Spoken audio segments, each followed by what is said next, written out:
आई एगो प्रसंग के घटना घटल हुआ और ये बात वो समय के बाद कि भगवान श्री रामचंद्र के साथ में सीता रहली और सीता जी के भगवान राम से देखी बड़ी बड़ी विचित्र बात बा कि वाटिका के नाम अशोक रहे और माने नहीं अशोक माने शोक, जहाँ शोक ना होके वहां का नाम अशोक रहे, लेकिन एक्चुअल में हकीकत में बात ऐसा रहे ना, वो अशोक वाटिका में जहाँ शोक ना होला वही अशोक वाटिका में महा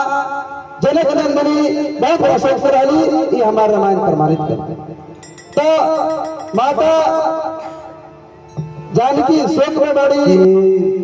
बजरंगी हनुमान, हाय हाय हाय हाय बजरंगी हनुमान कहिया ले होई दरसनवा, बजरंगी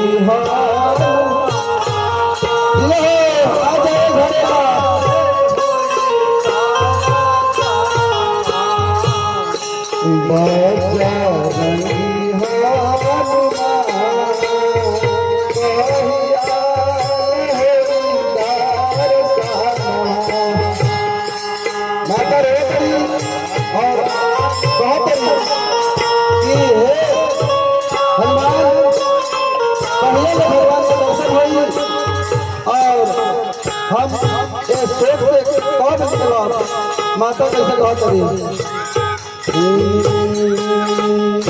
बजरंगी हनुमान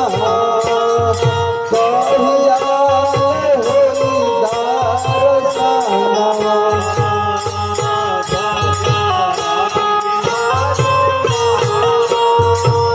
बहु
माता दिए जमे बहुत दिन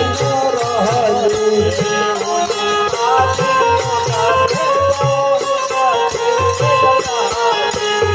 सहे ना बोली के कर देली आशा सहली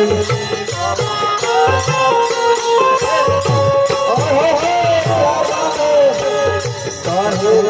ना बोली के कर देली आशा सहली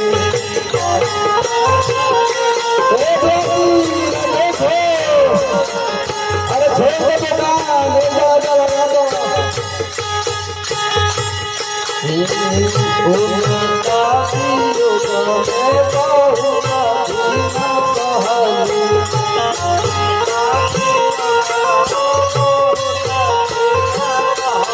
बहुत दिन सहली बहुत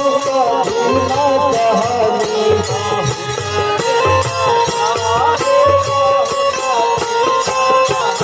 सहे ना बोली ओ कर देली आशा सहली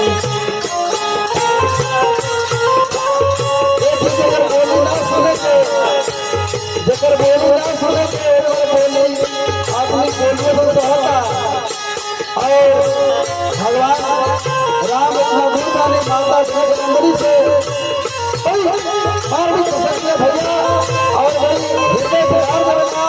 ऐसा कथा के प्रसन्न हुआ और हमनी के भोजपुरी के रस किया चाहे नस नस से कहे लागी तो हर खंड हर पाठ रामायण महाभारत ज्ञान के थोड़े भरवा खाली लहला के दौरत आज हमने परंपरा लोक संस्कृति कला संस्कृति खत्म हो रहा है ये अपना काम करे के जरूरत बा ये सब खत्म होवे ना होवे ऐसे लोग उपस्थित हो गए एकरा के मजबूत बनावे चाहिए कि हमने के सौभाग्य बा और हमने के दायित्व बा